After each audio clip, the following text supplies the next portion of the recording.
கர்த்தருடைய வார்த்தைக்கு திரும்புவோம்.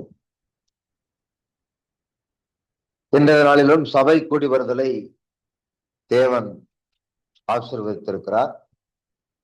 நாம் நாளுக்கு நாள் விருத்தி அடைவது, நாளுக்கு நாள் வளர்ச்சி அடைவது, நாளுக்கு நாள் முதிர்ச்சி அடைவது, நாளுக்கு நாள் பலப்படுவது, நாளுக்கு நாள் உயர்வடைவது, நாளுக்கு நாள் மேன்மை அடைவது, நாளுக்கு நாள் ஆசீர்வாதமாய் இருப்பதுதான் தேவனுடைய சித்தமாக இருக்கிறது. அல்லேலூயா. அதற்காகத்தான் பிதாவாகிய தேவன் தம்முடைய ஒரே பரன சொந்த குமாரனை நமக்கு இந்த உலகத்துக்கு அனுப்பி உலகத்துல இவ்வளவாய் அன்பு கூர்ந்தார் என்று சொல்லப்பட்டிருக்கிறது. உலகத்துல பிதாவாகிய தேவன் தம்முடைய சொந்த குமாரனையே நமக்காக கொடுத்தவர். தன் சொந்த சரீரத்தையே கொடுத்தவர். பணத்தை கொடுக்காமல் இருப்பாரா? ஐஸ்வர்யத்தை கொடுக்காமல் இருப்பாரா? ஆசீர்வாதத்தை கொடுக்காமல் இருப்பாரா? சமாதானத்தை கொடுக்காமல் இருப்பாரா? பெருக்கத்தை தராமல் இருப்பாரா? சுகத்தை கொடுக்காமல் இருப்பாரா? மீட்பை தராமல் இருப்பாரா?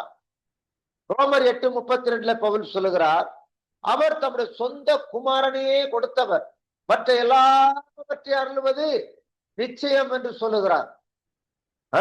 அப்ப அவர் வேலையை கொடுப்பது அதிக நிச்சயமா இருக்கிறது, வருமானத்தை கொடுப்பது அதிக நிச்சயமா இருக்குது, சமாதானத்தை கொடுப்பது நிச்சயமா இருக்கிறது, சந்தோஷத்தை கொடுப்பது அதிக நிச்சயமா இருக்கிறது, மீட்பை தருவது, விடுதலையை தருவது, உயர்வை தருவது, ஆசீர்வாதத்தை தருவது அது நிச்சயமாக இருக்கிறது. அல்லேலூயா. எனவே இந்த நாளிலும் வெற்றி உள்ள ஆசீர்வாதமான வாழ்க்கை என்ற தலைப்புல நான் ஒரு 4 காரியங்களை உங்களுக்கு சொல்லித்தர போறேன். 4 காரியங்கள் நாம கற்றுக்கொள்ளணும். வேத வசனங்களை கற்றுக்கொள்ளத்தான் நமக்கு சமாதானம், ரட்சிப்பு, ஆசீர்வாதம், பாதுகாப்பு, உயர்வு, மேன்மை வரும். நல்லா தெரிஞ்சுங்க, நம்முடைய திறமையில ஒண்ணுமே ஆகாது. நம்முடைய நல்ல வேலை செய்யலாம், நல்லா சம்பாதிக்கலாம், நல்ல ஞானம் இருக்கலாம், அறிவு இருக்கலாம், புத்தி இருக்கலாம், படிச்சிருக்கலாம், அதெல்லாம் லெவிகமானது. ஆனால் தேவன் கொடுக்கிற ஞானம் விலையேறப்பட்டது, தேவன் கொடுக்கிற அறிவு விலையேறப்பட்டது, தேவன் தருகிற புத்தி விலையேறப்பட்டது, தேவன் கொடுக்கிற ரட்சிப்பு விலையேறப்பட்டது, தேவன் கொடுக்கிற அபிஷேகம் விலையேறப்பட்டது, தேவன் கொடுக்கிற ஆசீர்வாதங்கள் விலையேறப்பட்டது. கரங்களை தட்டி கர்த்தரை பொறுத்தோமா? ஹல்லேலூயா. அப்ப தேவன் தருகிற ஆசீர்வாதம் தான் நமக்கு நிலையானது. அது கர்த்தருடைய வசனத்தின் மூலமாய் வருகிற ஆசீர்வாதம். சரிங்களா? அப்ப கர்த்தருடைய வசனத்தை தெளிவாக அறிந்திருப்போமானால் நம் ஆசீர்வாதத்திலே முன்னேறி செல்லலாம். யோவான் 8:32 இப்படியாக சொல்லுகிறது, சத்தியத்தையும் அறிவீர்கள், சத்தியம் உங்களை விடுதலையாக்கும். சத்தியம்தான் உங்களை விடுதலையாக்கும், சத்தியம்தான் உங்களை மகிமைப்படுத்தும், சத்தியம்தான் உங்களை மீட்கும், சத்தியம்தான் உங்களை ஆசீர்வதிக்கும். அல்லேலூயா.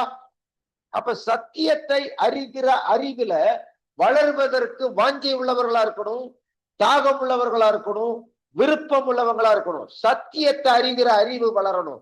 இயேசுவை குறித்து அறிகிற அறிவுல வளர்ச்சி அடையணும். அதுதான் ஆசீர்வாதம்.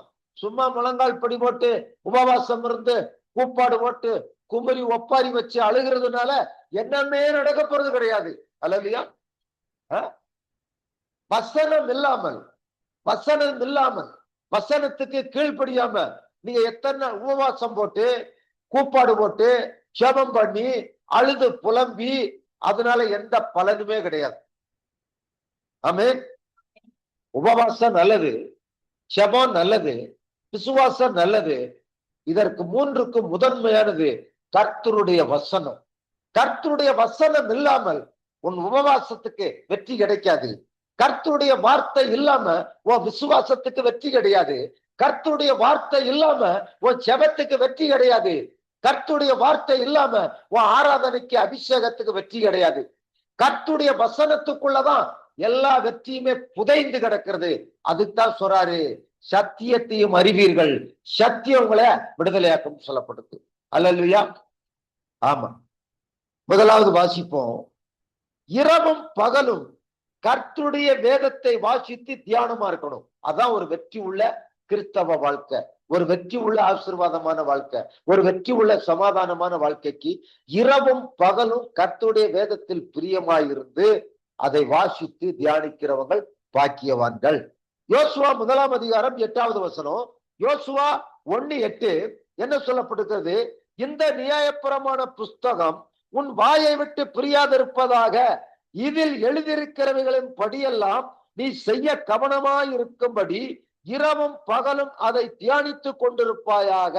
அப்பொழுது நீ உன் வழியை வாய்க்க பண்ணுவாய், அப்பொழுது புத்திமானாய் நடந்து கொள்வாய். அல்லேலூயா. கர்த்தருடைய வேதத்தை இரவும் பகலும் வாயில வச்சு பேசணும். இப்ப என்ன, வாயை இந்த நியாயப்பிரமாண புஸ்தகம் வாயை விட்டு பிரியக்கூடாது. அப்ப நம்ம வாயில என்ன இருக்கு இன்னைக்கு? விடிஞ்சா அடைஞ்சா உலக பிரகாரமான பேச்சு, கவலையை குறித்த பேச்சு, கெட்ட வார்த்தை பேச்சு, உறவுகளை குறித்த பேச்சு, கவலையை குறித்த பேச்சு, எதிர்காலத்தை குறித்த பேச்சு. கர்த்தருடைய வார்த்தை வாயில கிடையாது, இருதயத்துல கிடையாது. வாயில பேசுறதெல்லாம் உலக பிரகாரமான பேச்சு, வாழ்க்கையை குறித்த பேச்சு, பிள்ளைகளை குறித்த பேச்சு, எதிர்காலத்தை குறித்த பேச்சு, கடனை குறித்த பேச்சு. இப்படி பேசிக்கொண்டு இருப்போமானால் ஆசீர்வாதம் வராது, விடுதலை வராது, சமாதானம் வராது.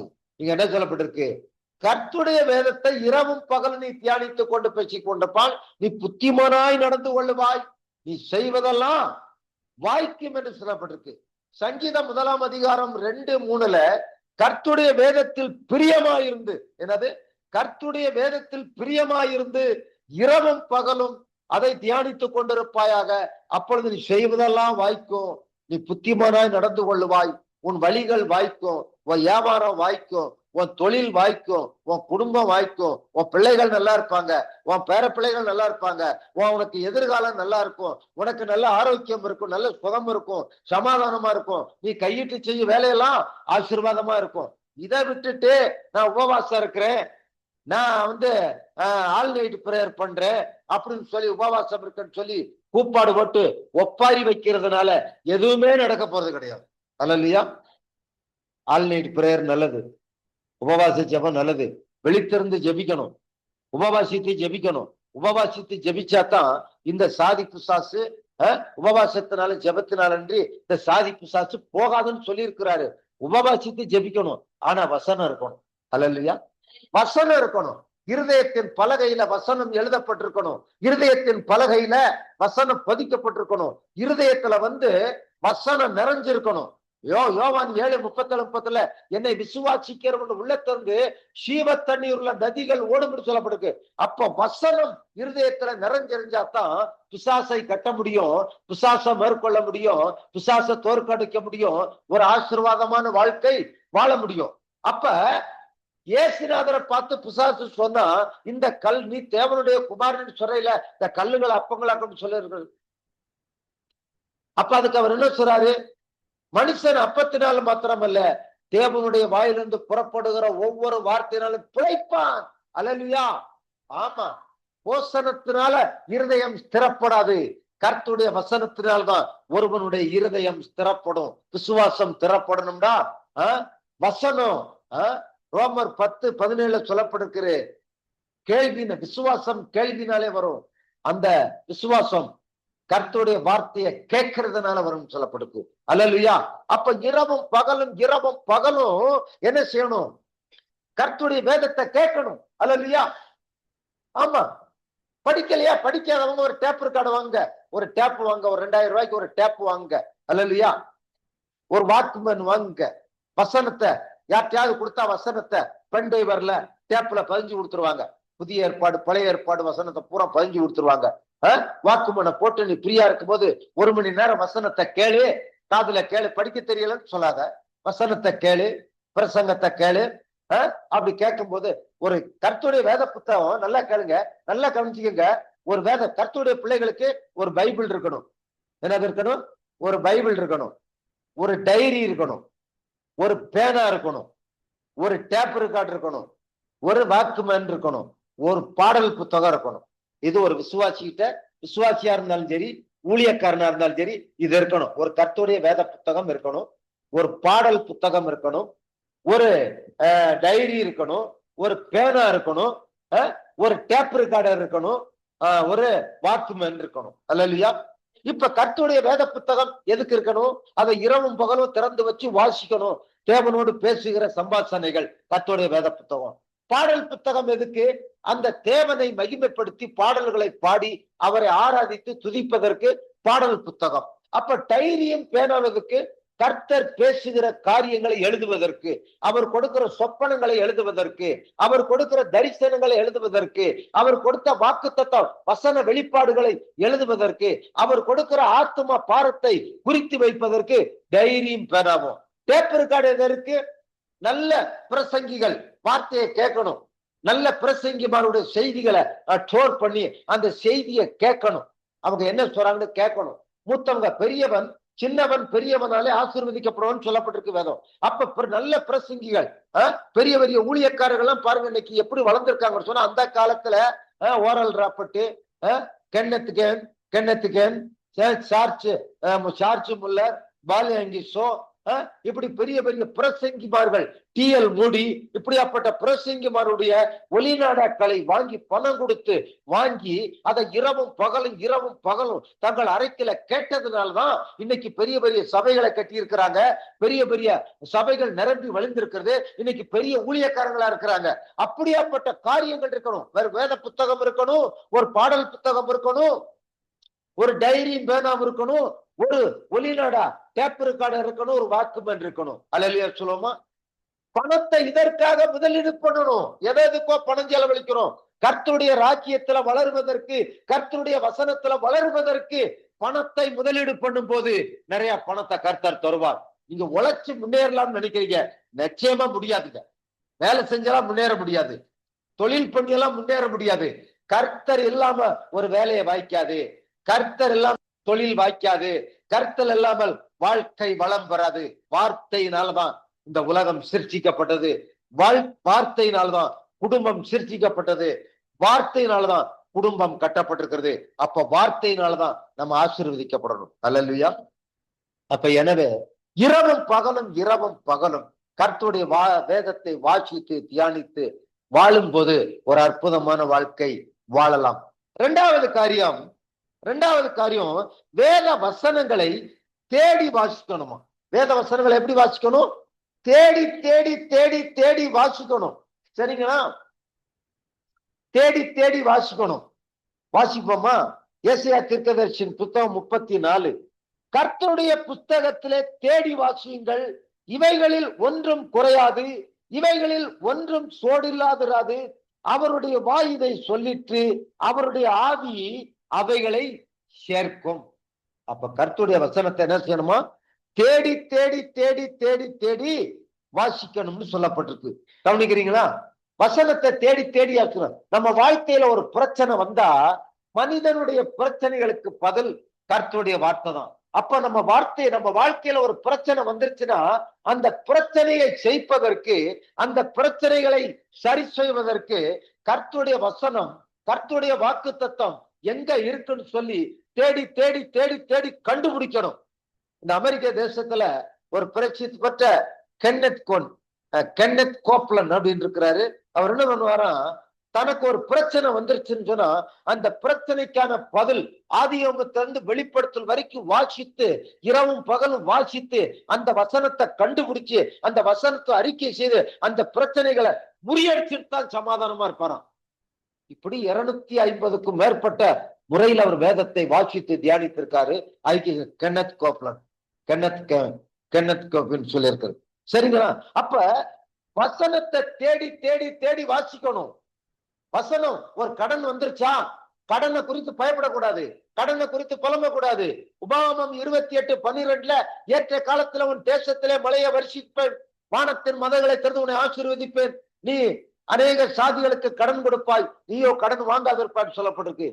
உபாகமம் 15:5-6 உன் பிதாக்களின் தேவனாய கர்த்தர் உன்னை மேன்மேல் ஆசீர்வதிப்பார், நீ அநேக சாதிகளுக்கு கடன் கொடுப்பாய், நீயோ கடன் வாங்காதிருப்பாய், நீயோ அநேக சாதிகளை ஆளுகை செய்வாய், நீயோ அவர்களை உன்னை ஆளுகை செய்வாய். இப்படி கடன்களை மேற்கொள்வதற்கான வசனத்தை எடுக்கணும். என் தேவன் தம்முடைய ஐஸ்வர்யத்தின்படி என் குறைகளை எல்லாம் கிறிஸ்து இயேசுவுக்குள் இம்மையிலே நிறைவாக்குவார். பேசணும். என்னை பலப்படுத்துகிற கிறிஸ்துவினாலே எல்லாவற்றையும் செய்ய எனக்கு பலன் உண்டு. பேசணும். இதை விட்டுட்டு கடன் கடன் கடன் புலம்புறதுனால கடன் அடையாது. வியாதி வருதா, இயேசுவின் தழும்புகளால் குணமானே 1000 தடவை சொல்லு. உட்காந்துக்கிட்டு 1000 தடவை சொல்லு. உடம்பு வலிக்குதா, மேல் வலிக்குதா, இடுப்பு வலிக்குதா, காலு வலிக்குதா, கை வலிக்குதா, 1000 தடவை உட்காந்துக்கிட்டு புலம்பாத. உன் புலம்பலை ஆனந்த கழிப்பாய் கர்த்தர் மாற பண்ணுவார். இயேசுவின் தழும்புகளால் சுகமா இருக்கிற 1000 தடவை சொல்லு. ஒரு தடவை சொல்லு, 2 தடவை சொல்லு, 10 தடவை சொல்லு, 100 தடவை சொல்லு. சுகமாகல 1000 தடவை சொல்லு. பிசாசு வெட்கப்பட்டு ஓடி போவான். கர்த்தருடைய வல்லமை, கர்த்தருடைய வார்த்தைக்கு அவ்வளவு வல்லமை இருக்கிறது. கரங்களை தட்டி கர்த்தரை மேம்படுத்துவான். ஹல்லேலூயா. உன் பிள்ளைகளை குறித்து பயப்படாத, உன் பிள்ளைகளை குறித்து பயப்படாத. வேதம் என்ன சொல்றது? என் பிள்ளைகள் கர்த்தரால் போதிக்கப்பட்டிருப்பார்கள், சமாதானம் பெரிதா இருக்கும். சொல்லு, 1000 தடவை சொல்லு. என் பிள்ளைகளின் பந்திய சுற்றிலும் ஒலிவ மர கண்டுகளை போல இருப்பார்கள். 1000 தடவை சொல்லு. 10 மணி நேரம் போய் செங்கச்சூளையில வேலை பார்க்கிற, 10 மணி நேரம் மம்பட்டி எடுத்து வெட்டுற, 10 மணி நேரம் கல்லு கோமாரியில கல்லு உடைக்கிற, வேர்வை தனியா ஓடுது 500 ரூபாய் சம்பளத்துக்காக. உனக்கு கோடிகளை, லட்சங்களை, ஐஸ்வர்யத்தை கொடுக்கிற தேவன், சுகத்தை கொடுக்கிற தேவன், தேவனை நீ 1000 தடவை வசனத்தை சொல்லுவதற்கு உனக்கு சோம்பேறித்தனம் பண்ணால் ஆசீர்வாதம் எப்படி வரும்? சுகம் எப்படி வரும்? மருத்துவர் உன்னை கைவிடுறான், நீ செத்து போவப்பா, உன்னை காப்பாற்ற முடியாதுன்னு சொல்றான். வசனம் சொல்லுது 118 சங்கீதம் 17 சொல்லு, 1000 தடவை சொல்லு. நான் சாவாமல் பிழைத்திருந்த கர்த்தருடைய செய்கைகளை விவரித்து பேசுவேன். நான் சாவாமல் பிழைத்திருந்த கர்த்தருடைய செய்கைகளை விவரித்து பேசுவேன். 1000 தடவை சொல்லு, நீ சாக மாட்ட. கரங்களை தட்டி கர்த்தரை மேம்படுத்து.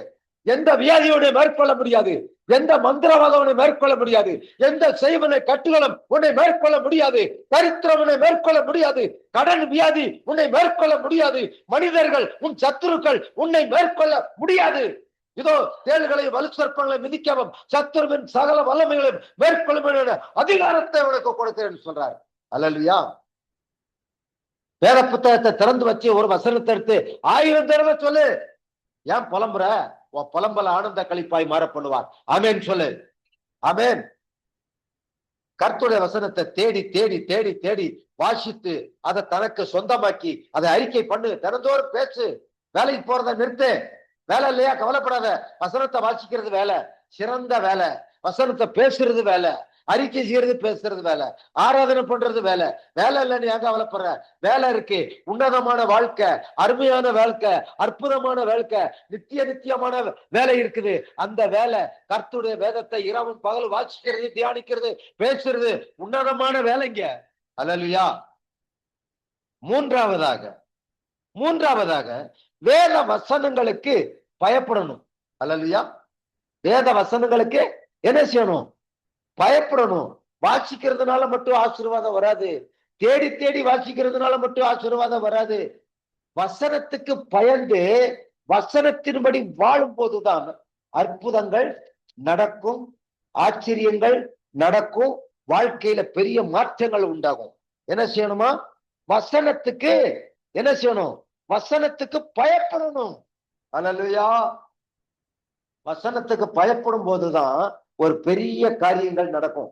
என்ன சொல்லப்பட்டிருக்கு? ஏசாயா தீர்க்கதரிசியின் புத்தகம் 66வது அதிகாரத்தை எடுத்துக்கொள்வோம். 66 ஏசாயா தீர்க்கதரிசி 66ல 2வது வசனம். என்னுடைய கரம் இவைகள் எல்லாம் சிருஷ்டித்ததினால் இவைகள் எல்லாம் உண்டாயின என்று கர்த்தர் சொல்லுகிறார். ஆனாலும் சிறுமைப்பட்டு ஆவியில் நொறுங்குண்டு என் வசனத்துக்கு நடுங்குகிறவனையே நோக்கி பார்ப்பேன். அல்லேலூயா. வசனத்துக்கு நடுங்குகிறவனே கர்த்தர் நோக்கி பார்ப்பார். நோக்கம் உள்ளவர்களை கர்த்தர் நோக்கி பார்ப்பார். நோக்கம் இல்லாதவர்களை கர்த்தர் நோக்கி பார்க்க மாட்டார். அல்லேலூயா. என் வசனத்துக்கு நடுங்குகிறவரை நோக்கி பார்ப்பேன். ஒரு நோக்கம் இருக்கணும். கர்த்தருக்காக வாழணும், கர்த்தருக்காக சாட்சியா வாழணும். ஒரு நல்ல நோக்கம் உள்ளவனை கர்த்தர் நோக்கி பார்ப்பார். அல்லேலூயா. வசனத்துக்கு நடுங்கணும். வசனத்தை கேட்டு பயப்படணும். வசனத்தை கேட்டு பரிசுத்தம் சொல்லப்படுது. பாவத்தை குறித்தும் நீதியை குறித்தும் நியாய தீர்ப்பை குறித்தும் அவர் கண்டித்து உணர்த்துகிறான்னு சொல்லப்படுது. வசனத்துக்கு கீழ்ப்படியும் போதுதான் பரிசுத்த ஆவியானவர் நம்மளை பயன்படுத்துவார். வசனத்துக்கு கீழ்ப்படியும் போது பரிசுத்த ஆவியானவர் நம்மளை பரிசுத்தப்படுத்துவார். வசனத்துக்கு கீழ்ப்படியும் போது பரிசுத்த ஆவியானவர் நம்மளை வழி நடத்துவார். அல்லேலூயா. வசனத்துக்கு நடுங்கணும், வசனத்துக்கு பயப்படணும். கடைசியாக 4வது வேத வசனத்திற்கு கீழ்ப்படிந்து அதன்படி வாழ வேண்டும். அல்லேலூயா. இரவும் பாலும் தியானிக்கிறது நல்லது, தேடி தேடி வாசிக்கிறது நல்லது, வேத வசனத்துக்கு நடுங்குகிறது நல்லது. வசனத்தை கேட்டு கீழ்ப்படிஞ்சு அதன்படி வாழணும். நீ பொய் சொல்லாதிருப்பாயாக இருக்கு. அப்ப பொய் சொல்லக்கூடாது. அல்லேலூயா. நீ திருடாதன்னு சொல்றது, நீ திருடக்கூடாது. நீ சோம்பேறியா இருக்கான்னு சொல்லுது, சோம்பேறியா இருக்கக்கூடாது. அல்லேலூயா. அப்ப நம்ம சுறுசுறுப்பா இருக்கிறத ஆயத்தப்படுத்தணும். வசனத்தை வாசிக்க வாசிக்க வாசிக்க வாசிக்க சுறுசுறுப்பு உண்டாகும், விசுவாசம் உண்டாகும், தன்னம்பிக்கை உண்டாகும், எதிர்காலத்தை குறித்த ஒரு பலன் உண்டாகும். ஆமென். அப்ப வசனத்தை கேட்டு அதன்படி வாழ்றதுக்கு அர்ப்பணிக்கணும். மத்தேயு 7ஆம் அதிகாரம், மத்தேயு 7:24-25. ஆகையால் நான் சொல்லிய இந்த வார்த்தைகளை கேட்டு இவைகளின்படி செய்கிறவன் எவனோ அவனை கண்மலையின் மேல் தன் வீட்டை கட்டின புத்தி உள்ள மனுஷனுக்கு ஒப்பிடுவேன். பெருமழை சொரிந்து பெருவெள்ளம் வந்து காற்று அடித்து அந்த வீட்டின் மேல் மோதியும் அது விழவில்லை, ஏனென்றால் அது கண்மலையின் மேல் அஸ்திபாரம் போடப்பட்டிருந்தது. அல்லேலூயா, அல்லேலூயா. வசனத்தை கேட்டு அதன்படி வாழும்போது நமக்கு நம்ம வீடு கட்டப்படும், குடும்பம் கட்டப்படும், விசுவாசம் கட்டப்படும், எதிர்கால வாழ்க்கை கட்டப்படும். எதுக்கும் பயப்பட வேண்டிய அவசியம் இல்லை. அடுத்து சொல்றாரு, வசனத்தின்படி வசனத்தை கேட்டு வசனத்தை தியானிச்சு வசனத்தை பேசி வசனத்தின்படி வாழாட்டி என்ன நடக்கும்? அதே மத்தேயு 7ஆம் அதிகாரம் 26-27. நான் சொல்லிய இந்த வார்த்தைகளை கேட்டு இவைகளின்படி செய்யாதிருக்கிறவன் எவனோ அவன் தன் வீட்டை மணலின் மேல் கட்டின புத்தி இல்லாத மனுஷனுக்கு ஒப்பிடப்படுவான். பெருமழை சொரிந்து பெருவெள்ளம் வந்து காற்று அடித்து அந்த வீட்டின் மேல் மோதின போது அது விழுந்து முழுவதும் அழிந்தது என்றார். அல்லேலூயா. இந்த வசனத்துக்கும் இந்த மத்தேயு 7ஆம் அதிகாரத்துக்கும் உபாகமம் 28ஆம் அதிகாரத்துக்கும் ஒரு தொடர்பு இருக்கு, கனெக்ஷன் இருக்கு. அது ஆவியான இத்தனை வருஷம் பைபிள் படிச்சேன், நைட்டு அதிகாலையில படிக்க இந்த வெளிப்பாடு எனக்கு கிடைச்சு. உபாகமம் 28ஆம் அதிகாரத்துக்கும் இந்த மத்தேயு 7ஆம் அதிகாரத்துக்கும் ஒரு தொடர்பு, இணைப்பு இருக்கிறது. அப்போ உபாகமம் 28ஆம் அதிகாரத்துல அவர் என்ன சொல்லியிருக்கிறார்? நான் சொல்லிய இந்த வார்த்தைகளை கேட்டு அதன்படி செய்கிறவன் எவனோ அவர்களுக்கு இப்போது சொல்லப்படும் ஆசீர்வாதங்கள் எல்லாம் அவர்கள் மேல வந்து பலிக்கும் அப்படின்றார். அடுத்து ஒரு வசனம் சொல்றாரு, நான் சொல்லிய இந்த வார்த்தைகளை கேட்காதபடிக்கு தன் இஷ்டத்துக்கு விக்கிரகாராதனை பண்றவங்களுக்கு இனி இப்போது சொல்லப்படுகிற சாபங்கள் எல்லாம் அவங்க மேல வந்து பலிக்கும் அப்படின்றார். அதத்தான் இங்க இயேசு சொல்றார். பரிசுத்த ஆவியானவர் ஸ்தோத்திரம். மத்தேயு 7ஆம் அதிகாரத்துல 24-25, நான் சொன்னதை கேட்டு நடந்தா உன் வீடு கட்டப்படும், குடும்பம் கட்டப்படும், ஆசீர்வாதம் கட்டப்படுன்றாரு. நான் சொன்னதை கேட்டு நடக்கலைன்னு சொன்னா உன் வீடு இடியும், உன் வாழ்க்கை இடியும், உனக்கு ஒண்ணுமே இல்லைன்னு சொல்றாரு. அல்லேலூயா. அப்ப உபாகமம் 28ஆம் அதிகாரத்துக்கும் மத்தேயு 7ஆம் அதிகாரத்துக்குள்ள ஒரு தொடர்பு, ஒரு கனெக்ஷன் பரிசுத்த ஆவியானவர்களை இணைத்து நமக்கு போதிக்கிறார். அல்லேலூயா. அப்ப கடைசியா பாருங்க, முடிவுரையாக செபத்திலே அழுகையின் ஒப்பாரி சத்தம். இன்னைக்கு செபம்ன்ற பேர்ல ஒப்பாரி சத்தம் தான் கேக்குது தேசத்துல. சபைக்கு போங்க, அங்க ஒப்பாரி சத்தம். ஐயா அது இல்லையா, இது இல்லையா, அப்பது இல்லையா, வீடு இல்லையா, காடு இல்லையா, தோட்டம் இல்லையா, துறவு இல்லையா, பணம் இல்லையா, என் பிள்ளை இப்படி தெரியும் அப்படி தெரியும், ஒப்பாரி சத்தம். ஒரு உபவாச ஜெபத்துக்கு ஜெபிக்கலாம்னு போனா அங்க ஒப்பாரி சத்தம். ஐயா நம்ம ரொம்ப கஷ்டப்படுறேன், வியாதியா கிடக்கேன், பலவீனமா கிடக்கேன், குடும்பத்துல சந்தோஷம் இல்ல, சமாதானம் இல்ல, பெரிய பிரச்சனையா இருக்கு, ஒரே போராட்டமா இருக்கு, ஆண்டவர் என்னை கைவிட்டது போல தெரியுது ஐயா ஐயா ஐயா. ஒரே கூப்பாடு, ஒப்பாரி சத்தம் தான் உபவாச ஜெபத்துல. சரி, விழித்திருந்து ஜெபம் பண்ணுங்கன்றாரு. அங்க போய் விழித்திருந்து ஜெபிக்கலாம்னு ஒரு ஆல் நைட் பிரேயர் போனா அங்கேயும் ஒப்பாரி சத்தம் தான் கேட்குது. அல்லேலூயா. தேவன் துக்கப்பட்டு உட்கார்ந்து இருக்கிறார். சிலுவையில் அடிக்கப்பட்ட இயேசு, சிலுவையில ரத்தம் சேர்த்து இந்த கிறிஸ்தவர்கள், இந்த கிறிஸ்தவ ஊழியக்காரர்களுடைய ஒப்பாரி சத்தத்தை கேட்டு அவர் துக்கப்பட்டு போய் கிடக்கிறார். அல்லேலூயா. விசுவாசத்தை அறிக்கை செய்வதற்கு பதிலாக, விசுவாசமான வார்த்தைகளை பேசுவதற்கு பதிலாக, விசுவாசமான ஜெபத்தை ஏறெடுப்பதற்கு பதிலாக பிரச்சனைகளை கொட்டி கொண்டிருக்கிறார்கள். குப்பை தொட்டியில குப்பையை கொட்டுவது போல பிரச்சனைகளை கொட்டிக்கொண்டு கூப்பாடு போட்டு அழுது புலம்பி ஒப்பாரி வைத்துக் கொண்டிருக்கிறார்கள். அதனால கிறிஸ்தவர்கள் தோல்வி அடைகிறார்கள், ஊழியக்காரர்கள் தோல்வி அடைகிறார்கள், அவர்கள் பலவீனம் அடைகிறார்கள், இயேசுவை மறுதளிக்கிறார்கள், பின்மாற்றம் அடைகிறார்கள், குறைந்த வயதிலே மரிக்கிறார்கள். யோவான் 10:10 நிறைவேறுகிறது. திருடன் திருடவும் கொல்லவும் அழிக்கவும் வருகிறான், வேறொன்றுக்கும் வாரான், நானும் அவைகளுக்கு ஜீவன் உண்டாயிருக்கவும் பரிபூர்ணப்படவும் வந்தேன்னு சொல்றார். அல்லேலூயா. ஜெபம் என்பது வசனத்தை எடுத்து வைத்து வசனத்தை சொல்லி ஜெபிப்பதான் ஜெபம். கர்த்தரின் மெய்ப்பராக இருக்கிறார், நான் தாழ்ச்சி அடைய, அதான் ஜெபம். என் சத்துருக்களுக்கு முன்பாக ஒரு பந்தி ஆயத்தப்படுத்தி என் தலையை எண்ணெயால் அபிஷேகம் பண்ணுகிறீர், என் பாத்திரம் நிரம்பி வழிகிறது, அதுதான் ஜெபம். பிரச்சனைகளை கொட்டுவது அல்ல. மத்தேயு 26:41 நீங்கள் சோதனைக்கு உட்படாதபடிக்கு விழித்திருந்து ஜெபம் பண்ணுங்கன்றாரு. விழித்திருந்து ஜெபம் பண்றது, அப்ப சோதனை வராதபடிக்கு விழித்திருந்து ஜெபம் பண்ணுன்னு என்ன சொல்றது? விழித்திருந்து அவரை துதிப்பது, அவரை ஆராதிப்பது, அவரை மகிமைப்படுத்துவது, அவர் வல்லமைகளை தியானிப்பது, அதுதான் ஜெபம். அல்லேலூயா. குறைகளை சொல்லி, குற்றங்களை சொல்லி, பலவீனத்தை சொல்லி, வியாதிகளை சொல்லி, தடுமாற்றத்தை சொல்லி, கூப்பாடு போட்டு கண்ணீர் வெடித்து ஒப்பாரி வைப்பது ஜெபம் அல்ல. அல்லேலூயா. தேவனை துதிப்பது ஜெபம், தேவனை ஆராதிப்பது ஜெபம், தேவனை பாடுவது ஜெபம், தேவனை மகிமைப்படுத்துவது ஜெபம், தேவனை உயர்த்துவது ஜெபம். இரவும் பகலும் கர்த்தருடைய வார்த்தையை வாசிப்பது ஜெபம், தியானிப்பது ஜெபம், அந்த வார்த்தையை பேசுவது ஜெபம், விசுவாசிப்பது ஜெபம். அல்லேலூயா. இதுதான் சத்தியம். இதை செய்தவர்கள் நல்லா இருக்காங்க. ஒரு சிலர் இதை செய்யாத ஏராளமான கிறிஸ்தவர்கள் ஊழியர்கள் கெட்டு போய் அலைகிறார்கள். அல்லேலூயா. நமக்கு இந்த வெளிப்பாடுகளை கொடுத்த பரிசுத்த ஆவியானவருக்கும் இயேசு கரங்களை தட்டி கர்த்தருக்கு. அல்லேலூயா. நம்ம வளர போறோம், வளர்ந்து கொண்டிருக்கிறோம், சத்தியத்துல வளர்றோம், இயேசுவை அறிகிற அறிவுல வளர்றோம். சொல்லுங்க, நான் சத்தியத்தில் வளருகிறேன், இயேசுவை அறிகிற அறிவிலே வளருகிறேன். எனக்கு தோல்வி இல்லை, எனக்கு வியாதி இல்லை, எனக்கு மரணம் இல்லை, எனக்கு கடன் இல்லை. என்னுடைய காலம் கர்த்தருடைய கரத்தில் இருக்கிறது. நான் கர்த்தரால் அழைக்கப்பட்டவன், நான் கர்த்தரால் தெரிந்து கொள்ளப்பட்டவன், நான் கர்த்தரால் அபிஷேகிக்கப்பட்டவன், நான் கர்த்தரால் அழைக்கப்பட்டவன், நான் கர்த்தரால் ஆசீர்வதிக்கப்பட்டவன், நான் வெற்றி உள்ளவன், நான் சமாதானத்துக்குரியவன்.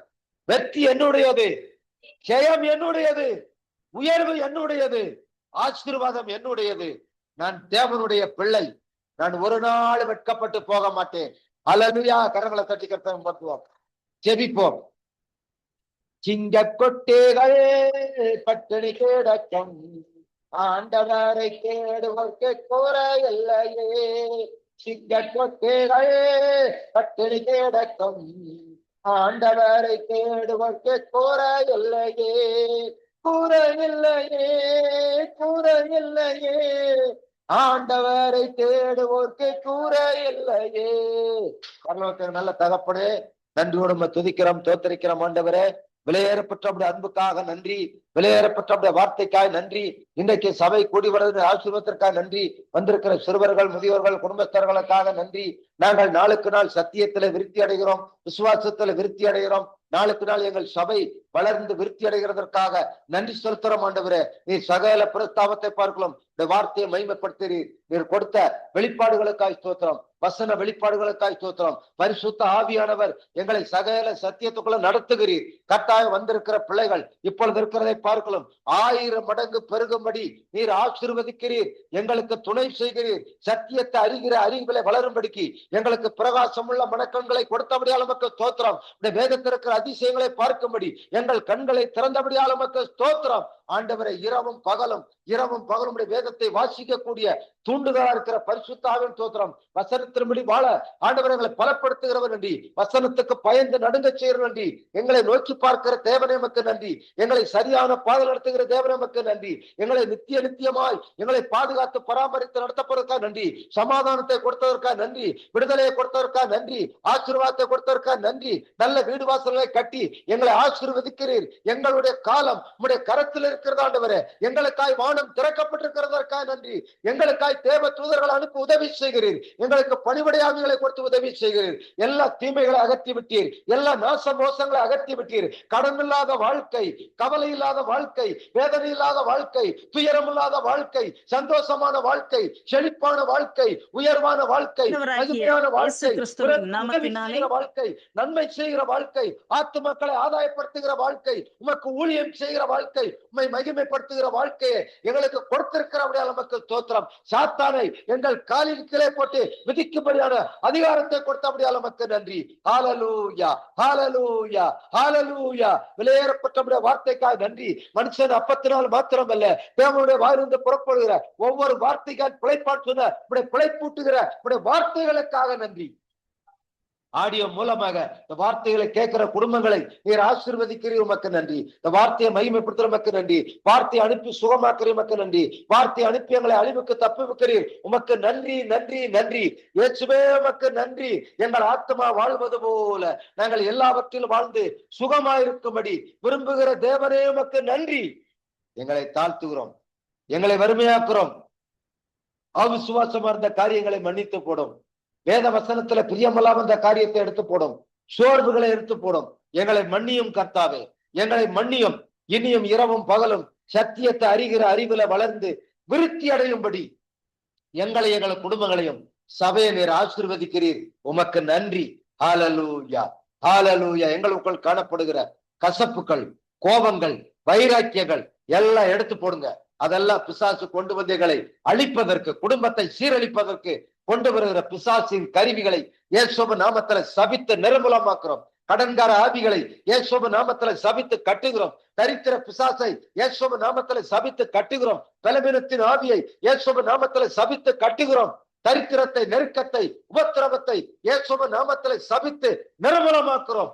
தெய்வீக சுகத்தை இயேசுவின் நாமத்துல கட்டவிழுக்கிறோம். சமாதானத்தை இயேசுவின் நாமத்துல கட்டவிழுக்கிறோம். வளர்ச்சியை, முதிர்ச்சியை, விடுதலையை இயேசுவின் நாமத்திலே கட்டவிழுக்கிறோம். அன்பையும் சமாதானத்தையும் இயேசுவின் நாமத்திலே கட்டவிழுக்கிறோம். உயர்வையும் மேன்மையும் இயேசுவின் நாமத்திலே கட்டவிழ்த்து விடுகிறோம். ஆண்டவரே, உங்க நாமத்தை நாங்கள் உயர்த்துறோம், உங்க நாமத்தை நாங்கள் மகிமைப்படுத்துறோம். எங்களை சாட்சியாய் நிலைநிறுத்த நீர் விரும்பினபடியால் நமக்கு நன்றி.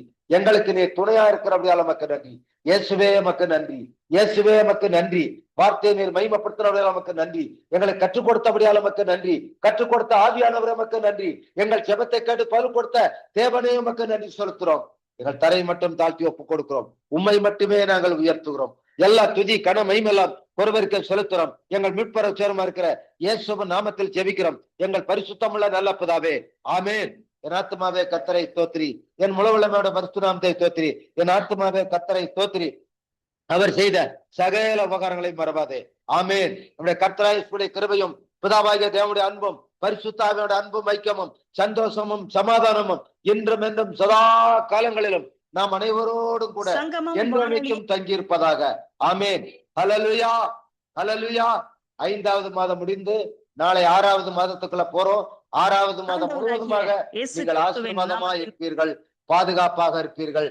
தேவன் உங்களை பாதுகாத்து பராமரித்து போஷித்து தாங்கி தப்பி வைத்து 6வது மாதம் முழுவதுமாக உங்களை ஆசீர்வதிப்பாராக. God bless you, God bless you, God bless you, God bless you. ஜெயங்கொடுக்கும் தேவனுக்கு கோடி கோடி தோத்ரம், வாழ்வழிக்கும் ராஜாவுக்கு வாழ்நாளெல்லாம் தோத்ரம். ஜெயங்கொடுக்கும் தேவனுக்கு கோடி கோடி தோத்ரம், வாழ்வழிக்கும் ராஜாவுக்கு வாழ்நாளெல்லாம் தோத்ரம். அல்லேலூயா, அல்லேலூயா பாடுவேன், ஆனந்த தொனியால் உயர்த்துவேன். அல்லேலூயா, அல்லேலூயா பாடுவேன், ஆனந்த தொனியால் உயர்த்துவேன். ஜெயங்கொடுக்கும் தேவனுக்கு கோடி கோடி தோத்ரம், வாழ்வழிக்கும் ராஜாவுக்கு வாழ்நாளெல்லாம் தோத்ரம். அல்லேலூயா, அல்லேலூயா, அல்லேலூயா. கர்த்தர் தாமே உங்களை ஆசீர்வதிப்பார். சமாதானத்தோடு போய் இருக்கணும். God bless you, God bless you, God bless you.